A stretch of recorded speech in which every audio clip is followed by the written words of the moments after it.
اظہری مدد اللہ العالی کی خدمت میں درخواست گزار ہوں کہ آپ مسند پہ تشریف فرما ہوں اور اپنے مواعظ حسنہ سے، مواعظ جمیلہ سے ہمارے سینوں کو منور فرمائیں۔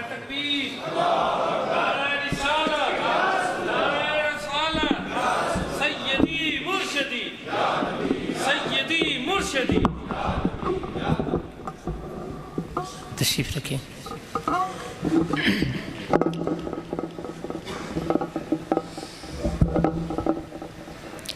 السلام علیکم ورحمۃ اللہ وبرکاتہ۔ الحمدللہ رب العالمین، والصلاة والسلام علی سید الانبیاء والمرسلین، اما بعد، فاعوذ باللہ السمیع العلیم من الشیطان الرجیم، بسم اللہ الرحمن الرحیم، انا اعطیناک الکوثر، صدق اللہ العظیم۔ رب اشرح لی صدری ویسر لی امری واحلل عقدۃ من لسانی یفقہوا قولی۔ برادران اسلام، نہایت محبت عقیدت کے ساتھ بارگاہ خیر الانام میں ہدیہ درود و سلام کا نذرانہ پیش کریں۔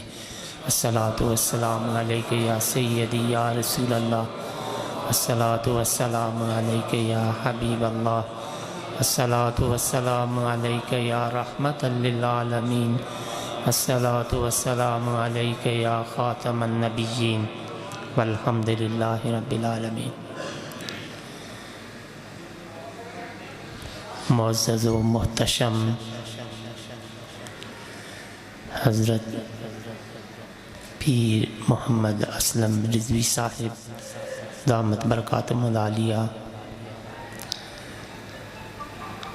عالم نبیل فاضل جلیل حضرت علامہ مولانا جاوید اقبال کھارا صاحب، دیگر معزز و محتشم علماء کرام، ارباب علم و دانش، حاضرین و سامعین، میرے لیے یہ بڑی سعادت کے لمحات ہیں کہ اس پر نور مہینے میں یہاں حاضری کا موقع ملا، آپ کی خدمت میں حاضر ہونے کی سعادت حاصل ہو رہی ہے۔ اللہ کریم ہم سب کی اس حاضری کو اپنی بارگاہ میں شرف قبولیت عطا فرمائے۔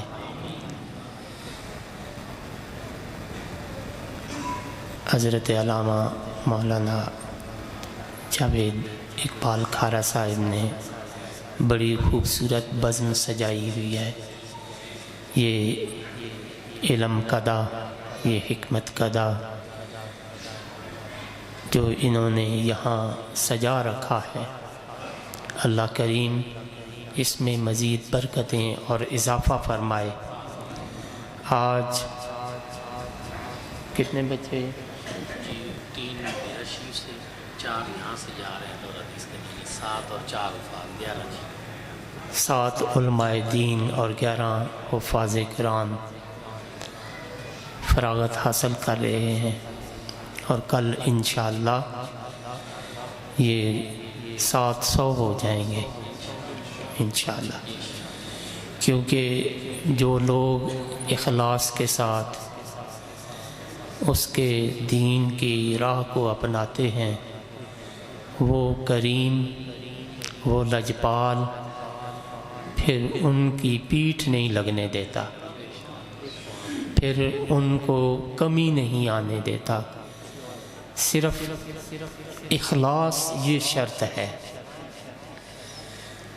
ہم یہ جو بہاریں علم و معرفت کے جو چشمے دیکھ رہے ہیں، یہ حضور ضیاء الامت حضرت جسٹس پیر محمد کرم شاہ الازہری رحمۃ اللہ تعالی علیہ آپ کے اخلاص کی بہاریں ہیں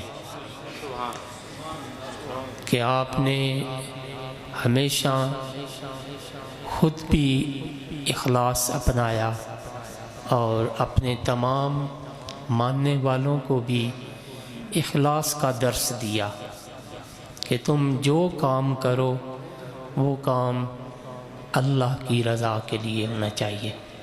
یہاں علماء کرام تشریف فرما ہے جنہوں نے حضور ضیاء الامت رحمۃ اللہ علیہ کی مجالس سے اکتساب فیض فرق کیا ہے، وہ اس بات کے جانتے ہوں گے کہ حضور ضیاء الامت ہمیشہ یہ آیت طیبہ اکثر اپنے طلباء اور اساتذہ کو ارشاد فرماتے تھے کہ قل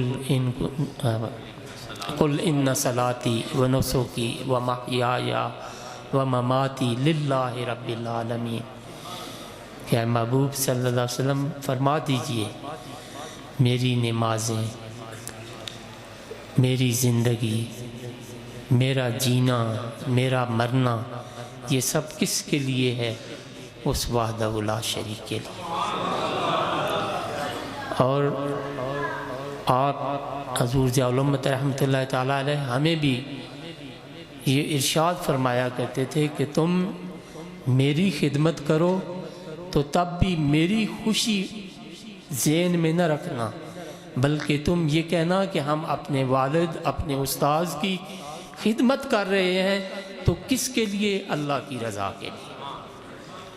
آپ فرماتے بڑے لوگ بڑی باتیں کرتے ہیں، ان کی حکمت سے بھرپور واعظ و نصیحت ہوتی ہے، تو آپ فرماتے ہیں کہ بعض دفعہ تم میری خدمت کرو گے اور مجھے تمہاری خدمت پسند نہیں آئے گی، تم دل سے کرو گے، بہت زیادہ کرو گے، لیکن مجھے پسند نہیں آئے گی، اور کبھی تم تھوڑی سی بات کرو گے تو میرا دل خوش ہو جائے گا اور میں تمہاری بہت تعریف کروں گا، تو اس سے تمہارے دل کو تکلیف ہوگی کہ تم اتنی خدمت کر رہے ہو، اتنی محنت کر رہے ہو مجھے خوش کرنے کے لیے، اور میں تمہارے اتنے کام سے بھی خوش نہیں ہوا، تو تمہارا دل پریشان ہوگا، تمہیں تکلیف ہوگی، تو تم کیوں نہ ایسی نیت کرو کہ میں خوش ہوں یا نہ ہوں، میں تمہاری تعریف کروں یا نہ کروں،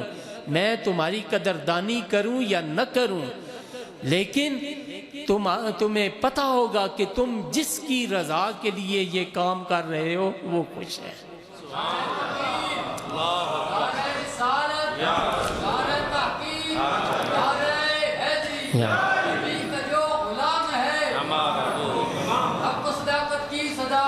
محمد کرم سے تو حضرت علامہ جاوید کھارا صاحب اخلاص کے ساتھ، محبت کے ساتھ اس دین کے مشن کو لے کے آگے بڑھ رہے ہیں۔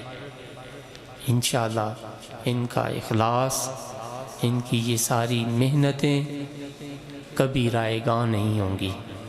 وہ علیم بذات الصدور ہے، ہمارا پروردگار کیا ہے؟ علیم بذات الصدور ہے، وہ دلوں کے خفیہ راز بھی جانتا ہے۔ اندھیری رات میں، کالے پہاڑوں میں ایک کالی جو چیونٹی رینگتی ہے، وہ اس کے رینگنے کی آواز کو بھی جانتا ہے، اور اس سے بھلا ہماری دلوں کی نیتیں کیسے پوشیدہ رہ سکتی ہیں؟ اور جو اخلاص کے ساتھ کام کرتا ہے اللہ کریم اس کی قدر دانی فرماتا ہے، وہ شکور ہے، وہ قدردان ہے، وہ کسی کی محنت کو رائے گاں نہیں کرتا، بلکہ اس کی محنت سے بڑھ کے اس کو صلہ عطا فرماتا ہے۔ تو الحمدللہ یہ ان کے اخلاص کا ثمر یہ آپ کے سامنے علماء کرام اور حفاظ کرام تشریف فرما ہیں، اللہ انہیں اپنی بارگاہ میں شرف قبولیت عطا فرمائے۔ میں نے جو آیت طیبہ تلاوت کرنے کا شرف حاصل کیا ہے اس کا بس سادہ سا ترجمہ عرض کر کے اجازت لوں گا کہ اللہ تعالیٰ نے ارشاد فرمایا اِنَّا أَعْطَيْنَاكَ الْكَوْثَرَ اے محبوب ہم نے آپ کو کوثر عطا فرمائی۔ کوثر کے علماء نے، مفسرین نے مختلف معنی کیے ہیں۔ کسی نے کہا یہ حوض کوثر ہے، کسی نے کہا یہ امت کی کثرت ہے، کسی نے کہا یہ علماء کی کثرت ہے، کسی نے کہا یہ حفاظ کی کثرت ہے۔ پہلی امتوں میں پوری کئی بستیوں میں ان کے علماء نہیں ملتے تھے، کئی بستیاں ہوتی تھیں، اس میں ایک کہیں عالم ان کا موجود ہوتا تھا، اور وہ ان کو دین پڑھاتا سکھاتا تھا، ان کو عبادت کا طریقہ بتاتا تھا۔ اور الحمدللہ آج ہمارے ہر شہر بلکہ ہر گلی میں کئی علماء موجود ہیں جو دین کی تبلیغ کر رہے ہیں، جو لوگوں کو جو ہے وہ دین کی طرف رہنمائی کر رہے ہیں، جو انہیں عبادت کے طریقے بھی سکھا رہے ہیں، جو انہیں روحانیت کے طریقے بھی سکھا رہے ہیں، جو انہیں اللہ کے قرب کے طریقے بھی سکھلا رہے ہیں۔ اور ہر گھر میں اگر نہیں تو ہر گلی میں کئی حفاظ جو ہے وہ قرآن کریم کے موجود ہیں۔ پہلی امتوں میں کسی کو کتاب مقدس کا کوئی ایک جز یاد ہوتا تھا، کسی کو کچھ تھوڑا سا یاد ہوتا تھا، تھوڑا سا علم ہوتا تھا۔ اب اللہ تعالیٰ نے اپنے نبی صلی اللہ علیہ وسلم کی امت پر کرم فرمایا اور اپنے محبوب صلی اللہ علیہ وسلم کے صدقے اس قرآن پاک کی حفاظت بھی فرمائی، اور اس کی حفاظت کا اسباب حفاظ کرام بھی عطا فرمائے۔ چھوٹا بچہ ہے، اسے بولنا جو ہے وہ صحیح طرح سے نہیں آتا، لیکن وہ قرآن کریم کی تلاوت کر رہا ہے، وہ اپنی توتلی زبان سے بسم اللہ الرحمن الرحیم پڑھ رہا ہے، وہ الحمدللہ پڑھ رہا ہے، وہ قل هو اللہ احد پڑھ رہا ہے۔ تو اللہ تعالیٰ نے اس قرآن مقدس کے حفاظ کی کثرت بھی عطا فرمائی۔ اور سیدنا عبداللہ بن عباس رضی اللہ تعالیٰ عنہ سے پوچھا گیا کہ حضرت یہ کوثر سے کیا مراد ہے؟ تو آپ نے فرمایا کوثر سے مراد خیر کثیر ہے، کہ اللہ تعالیٰ نے اپنے محبوب کو جو چیز عطا فرمائی بے حد و بے حساب عطا فرمائی۔ حضور ذی الامت رحمۃ اللہ علیہ اپنی تفسیر میں ارشاد فرماتے ہیں، لکھتے ہیں کہ اللہ تعالیٰ نے اپنے محبوب کو جو چیز بھی عطا کی بے حد و بے حساب عطا فرمائی۔ کوئی لوگ اللہ کے نبی کے علم کو ماپنا شروع کر دیتے ہیں کہ فلاں چیز کا علم تھا، فلاں کا نہیں تھا۔ ارے بابا تم کس کھیت کی مولی ہو؟ تمہاری کیا اوقات ہے کہ تم اس چیز کو محدود کرو جس کو اللہ تعالیٰ نے بے حد و بے حساب فرمایا ہے۔ اللہ نے اپنے محبوب کو جو بھی عطا فرمایا، علم عطا فرمایا، بے حد و بے حساب عطا فرمایا، سخاوت عطا فرمائی، بے حد و بے حساب عطا فرمائی، صحابہ اکرام عطا فرمائے، بے حد و بے حساب عطا فرمائے، حسن و جمال عطا فرمایا، بے حد و بے حساب عطا فرمایا، جو صفت عطا فرمائی، جو خوبی عطا فرمائی، فرمایا محبوب ہم نے تمہیں بے حد و بے حساب عطا فرمایا۔ اور جس کو وہ رحمان، وہ رحیم، وہ مالک، وہ مختار وہ کہے کہ یہ بے حد و بے حساب ہے، اس کا ہم اندازہ کیسے کر سکتے ہیں؟ ہم تو اللہ کی قلیل کو نہیں ماپ سکتے، ہم قلیل کا شمار نہیں کر سکتے۔ اللہ تعالیٰ نے کیا کہا؟ قل متاع الدنیا قلیل، یہ دنیا کا ساز و سامان قلیل ہے، اللہ کی نظر میں، اللہ کی بارگاہ میں اس کی کوئی حیثیت نہیں ہے، بالکل قلیل ہے۔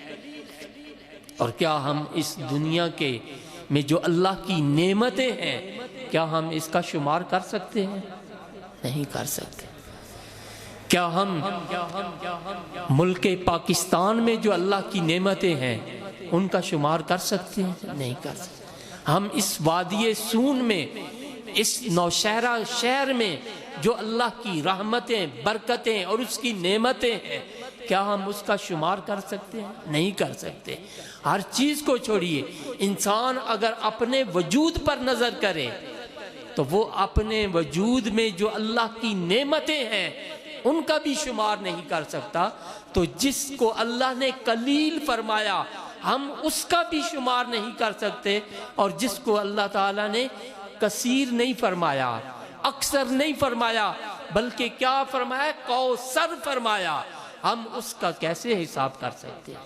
اس کو کیسے شمار کر سکتے ہیں؟ اللہ تعالیٰ ہمیں ہوش کے جو ہے وہ ناخن لینے کی توفیق عطا فرمائے، ہمیں اپنے محبوب کریم صلی اللہ علیہ وسلم کی عظمت شان کو جو ہے وہ سیکھنے کی توفیق عطا فرمائے۔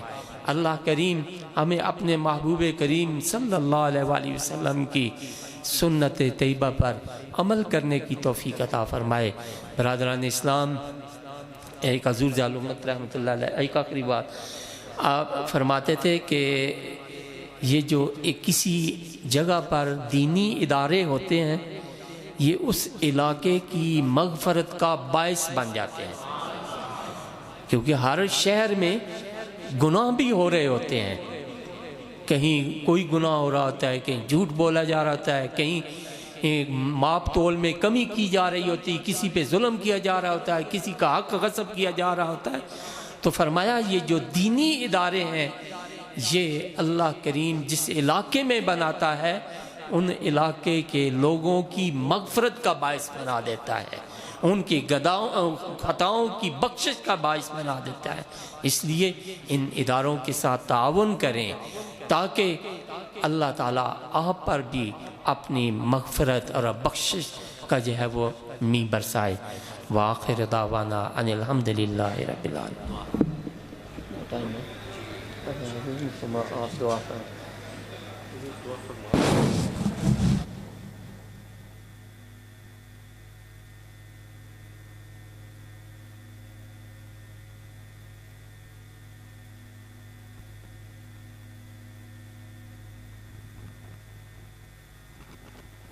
عذاب النار۔ میرا مالک کریم ہم سب کی حاضری قبول و منظور فرما۔ یا اللہ علامہ پروفیسر جاوید اقبال خیرت صاحب کی عمر دراز فرما۔ یا اللہ اس گلشن میں سدا بہار نصیب فرما۔ یا اللہ ہمارے پیارے پیر و مرشد کا سایہ ہمارے سروں کے اوپر ہمیشہ قائم دائم فرما۔ جو بھی جہاں سے تشریف لایا ہے یا اللہ قدم قدم پہ کروڑ رحمتیں اور برکتیں نصیب فرما، آمین اجمعین برحمتک۔ دستار